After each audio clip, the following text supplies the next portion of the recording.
So while the measures will cause inconveniences and disruptions, they will be helpful in allowing both sides to control the spread of the virus.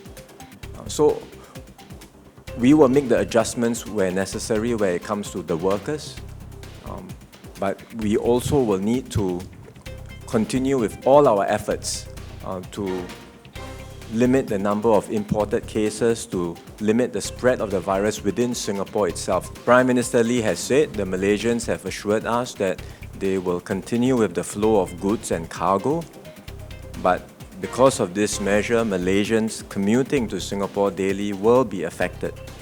And that's why we are now making these moves to work with employers to see how we can provide accommodations to workers who are affected so that they can continue working in Singapore and so that the essential services can continue being delivered to Singaporeans without any disruption.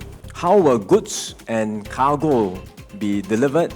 Actually, we are still working that out on the Malaysian side because they too are working out the operational details. We are constantly in touch with them to see how all of this will be operationalized and implemented over the coming days. First, the employers can encourage their affected workers to stay with their relatives, friends or colleagues in Singapore who may be able and willing to accommodate them for a short period. Second, if staying with relatives, friends or colleagues is not feasible, then the employers can consider hotel and dormitories. The third option will be rental options, and there are real estate agents who can help. We have worked out financial support. For every affected worker, we will provide the firms with a support of $50 per night for 14 nights. More details on how to apply will be announced subsequently. We do have enough capacity to help them, so I'm confident that all of the needs can be met. In the few short hours that we've had to work on this, we've actually been able to match more than 10,000.